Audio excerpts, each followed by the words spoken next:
Hi there, Steve Kaufmann here at Steve's Café, where I like to chat about things that interest me and get reactions from people. As you know, I have my other channel where I talk about language learning. You can always go there if you want to listen to me talk about language learning or speak in other languages.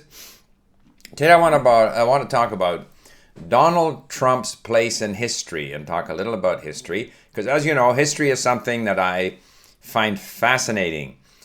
I think that the whole Donald Trump phenomenon will go down in history as a time when lots of Americans went mad. And people will be counted on how they reacted. I'm talking about leading figures like this Governor Christie and now John McCain who have come out supporting Trump. Um, I think that the person that we see in Donald Trump is extremely unpleasant, unreliable, unpredictable. He will say anything. He's tremendously vindictive, says very nasty things about his opponents, says nasty things about other people, very thin-skinned, very ignorant about policy and history, but that's fine. But his ignorance doesn't seem to prevent him from making the wildest statements about how he's going to fix the economy by sticking it to the Chinese. And the whole idea that you sort of negotiate from power, it doesn't work. I knew that in business very early. There was a period when British Columbia had the wood that everybody wanted, and we had I can remember in the 70s, representatives from BC would come to Japan and have a very arrogant approach to the Japanese. Basic principle was, if you want our wood, this is how you're going to get it.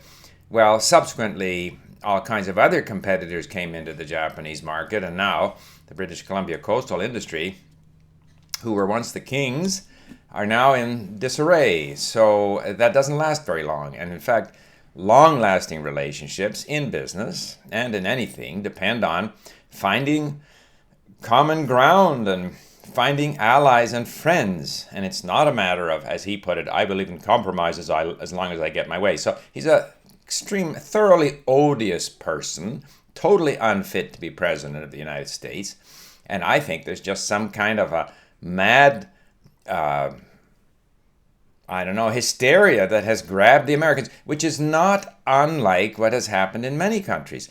I'm not comparing Trump to Hitler, not for a moment, but when you see how vast numbers of Germans, because they felt they'd been stabbed in the back in the First World War and things weren't going well economically and it's not fair, so they came behind this guy. And I think many of the senior industrialists thought that, well, once he takes power, we'll be able to control him, and they weren't able to control him.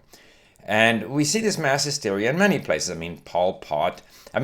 Talk about the Cultural Revolution in China. Apparently, Deng Xiaoping visited Washington or the United States sometime in the 70s after he'd come back to power, and he was sitting beside Shirley MacLaine, and Shirley MacLaine told him, oh, when I was in China, I met this professor who said that he was so grateful to Mao for having sent him to the countryside to learn from the peasants. And Deng Xiaoping said he was lying. But there you had this mass hysteria in China called the Cultural Revolution. I'm not comparing the scale of the hysteria in the United States to Nazi Germany or the Cultural Revolution, but it's a bit like that, because it doesn't make sense that such an obviously unfit person should get the support of so many people for the position of President of the United States. There's a lot of negatives about Hillary Clinton, but the persona that I see on television, she doesn't have the nastiness. She doesn't say ridiculous things. She seems in control. She seems human. I don't agree with her unconditional support for, trade unions, particularly public sector trade unions. But as a person, I think I could live with her. I won't agree with all of her policies. In any case, I don't vote down there. But this whole idea of history and how we look back on history. Now, of course, in Russia, the 9th of May, I think the 8th of May is the official ending of the Second World War in Europe, and the 9th of May is Victory Day in Russia, and they parade all their latest missiles and weapons, and we are the biggest and toughest, and we can beat everybody up. It's kind of their message. And recently I saw or maybe it wasn't recent, but I saw a film clip of Putin saying that, Russia, we would have won the war without Ukraine. How can you say something so stupid? Who knows? But what's the point of saying something like that? It's like Trump saying if Hillary were a man, she'd only get 5% of the vote. And those are perfectly gratuitous and stupid statements. We could also say without Ukraine, Russia would have lost the war. Speaking of commemorations, I don't think in Russia they commemorate, I think it was the 17th of September, when the Soviet Union invaded Poland to, combine with Hitler in the dismemberment of Poland, and then from there go on and take the Baltic states, invade Finland, and so forth. So we're very selective in our memories of things, and I'm a great believer in international collaboration on history. I see the Poles want to rewrite their history now. I think it's a good thing. I don't agree with a lot of the sort of bending over backwards to apologize that we see in Canada, like the Komagata-Maru and stuff like that.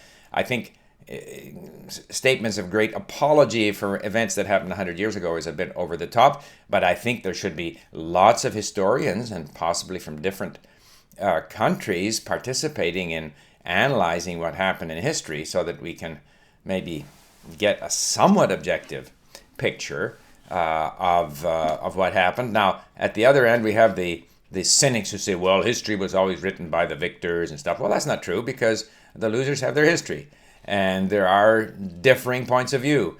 And so it's a bit like all of these conspiracy theories, and everything is bad, and history is all lies, and the bankers are all crooks, and all of that kind of stuff, which isn't true.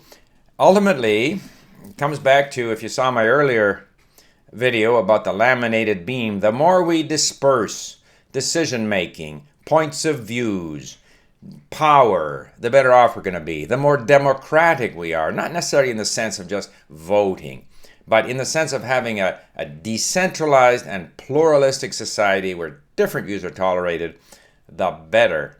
And therefore, getting back to Trump, the aggressive attempt to silence other people's points of view is a bad, bad omen, and I sincerely hope that he becomes a disaster for the Republican Party before he becomes a disaster for the United States and for the world economy. Thanks for listening. Bye for now.